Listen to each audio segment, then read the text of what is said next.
Bienvenidos otra vez a Top Sabiduría.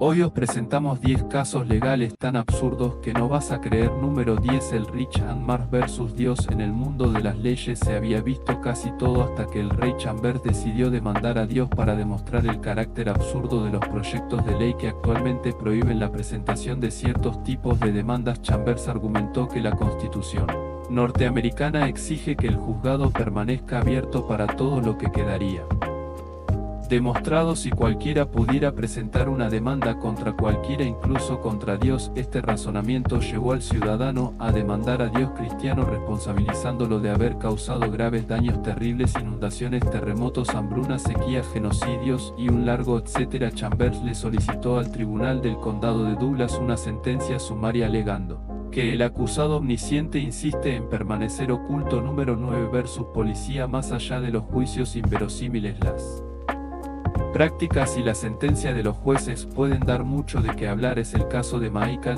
Committee, un juez de Ohio que saltó a la fama por su tendencia a ordenar castigos poco ortodoxos para los delincuentes que pasan por su sala de audiencias. En una oportunidad, una mujer que había abandonado a un grupo de gatitos fue sentenciada por Siconet y ha pasado una noche sola en el bosque sin agua ni comida. Pero el caso más visible fue el de un hombre que insultó a un oficial de policía llamándolo cerdo. El original juez no dudó en sentenciarlo a quedarse junto a un cerdo vivo sosteniendo un cartel que decía que esto no es un oficial de policía. Para muchos estas extravagantes sentencias parecen sacadas de un libro de fábulas antiguas, pero para otros son aleccionadores castigos aptos para recomponer la moral de nuestros días. Número 8. Robert Libro vs. Robert Libro. Nunca fue más ingeniosa una demanda que en la que presentó Robert Libro contra sí mismo. Tenía todas las de ganar. El señor Bruce había violado sus propios derechos civiles y religiosos al permitirse emborracharse y usar su dinero bajo ese estado. Al presentar la demanda calificó su propia acción como robo y exigía que la otra parte de sí mismo le otorgara una compensación de $5 millones por daños y perjuicios, pero el señor Bruce no podía pagar la demanda si estaba encarcelado por el estado de Virginia, lo que implicaba que además no podía recibir ningún tipo de ingreso. En tales circunstancias el estado debía pagar la demanda convenientemente. En ese punto del tribunal pensó que el caso era estúpido y la demanda del señor Bruce quedó sin efecto. Número 7. Y Julius Reid vs. Agencia de Licencias para Conductores y Vehículos. Por algún motivo incomprensible, la Agencia de Licencias para Conductores y Vehículos decidió procesar a un joven de 19 años 2 años después de su muerte. Todo comenzó con una carta de la agencia dirigida a Paul Richard. Cuando Julie Strange, su madre, recibió la carta, llamó a los funcionarios de la agencia para explicarles que Paul había muerto hacía casi un año, pero continuaron enviando cartas incluso después de que ella les enviara su certificado de defunción. Finalmente los funcionarios de la agencia citaron a su hijo a los magistrados locales, lo que hizo que la señora Streis asistiera a la corte sosteniendo el cofre que contenía las cenizas de su hijo. Cuando el acomodador llamó a Paul, su madre dijo: él está aquí, ¿quieres verlo?, lo que sumió al tribunal en un incómodo silencio e hizo que la agencia de licencias por fin retirara la acusación. Número 6. Colegio Inglés vs. Algo. El director de una escuela inglesa, Stuart Immove, miembro del nuevo partido, presentó y ganó contra la película Una verdad incómoda de Algo. El ex vicepresidente de los Estados Unidos alcanza su mayor fama por haber dirigido esta película ganadora del Oscar en la que se muestran las causas y efectos del cambio climático. Sin embargo, el juez Burton del Tribunal Superior inglés determinó que el film no podía ser proyectado en las escuelas secundarias del país sin una debida orientación por parte de los maestros, y es que a su juicio la película contiene 9 errores científicos que pueden contribuir a crear falsas alarmas y expectativas entre los estudiantes. Immove aseguró que pese a haber ganado el caso, lamenta que la película siga proyectándose en las aulas inglesas dado que muchas afirmaciones de Gold son exageradas. Número 5. Abogado vs. Páginas amarillas. Más de uno puede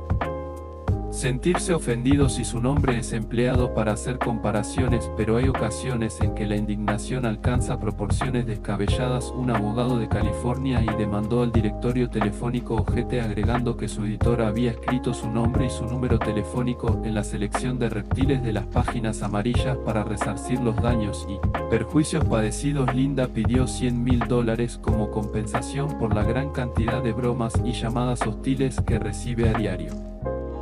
No conforme con ello, la página amarilla con su nombre llegó a manos de Jay Leno, quien bromeó sobre ello en su programa de entrevistas nocturno, y aunque su molestia está sin duda justificada, no queda claro si una demanda como esta sería procedente, sobre todo considerando que todo puede haberse debido a una simple coincidencia. Número 4. The Matchel vs Charter Communications. Para nadie es un secreto que las compañías de televisión dedican todos sus esfuerzos a ganar audiencias cada vez más grandes y fieles, pero de ahí a que tengan el poder para manipular la voluntad de los televidentes hay un gran trecho. Aún así, y él estaba convencido de que la compañía de televisión por cable Charter Communications había convertido a su familia en un pequeño grupo de adictos a la pequeña pantalla, lo que lo llevó a demandar a la empresa por $5.000. Jean Michel accedió a retirar la denuncia si la compañía le compraba 3 ordenadores o una conexión de por vida e internet, pero en lo que no está dispuesto a acceder fue en su certeza de que los 23 kilos que su esposa había aumentado en los últimos meses y la predilección de su hijo por el zapping se debían a las horas que la compañía de cable los obligaba a pasar frente al televisor. Número 3. TETA vs Division of Fish and Wildlife, que está la organización por los derechos de los animales, estuvo involucrada en un desafortunado e irónico accidente en el año 2001 cuando 2 de sus miembros conducían a casa después de una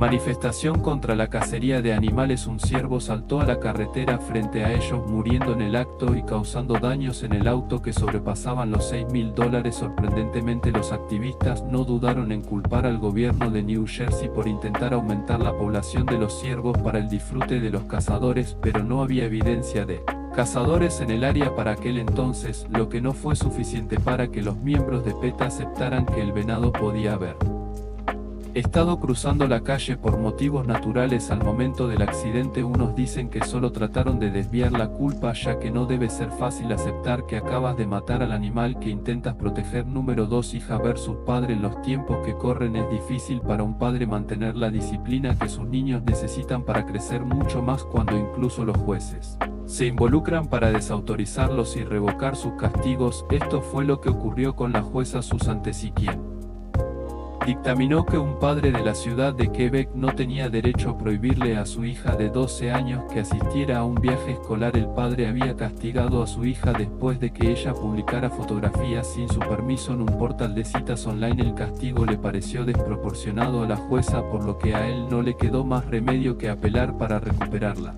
autoridad sobre su hija. Sin embargo, dado que la astuta niña decidió mudarse con su madre para sortear el castigo paterno, la justicia determinó que no había modo de que las intenciones del padre prevalecieran. Número 1. Christopher Rowland vs David Blaine and the Disco. Por fin el primer lugar en esta lista lo ocupa Christopher Rowland, quien, lejos de conformarse con haber demandado a David Copperfield por usar sus habilidades terrenales sin su permiso, presentó un caso contra el famoso mago David Blaine, acusándolo de haber robado a sus poderes divinos. Rowland solicitó $2 millones para compensar los daños sufridos por el uso que Plane había hecho de la brujería para quitarle sus poderes. Buscar la demanda en el sitio web de Rowland. Pueden leerse una serie de declaraciones del demandante que no habla muy bien de su salud psíquica. Los tribunales tendrán que enfrentarse a este caso sobrenatural, tal vez consecuencia de una mente delirante. Música.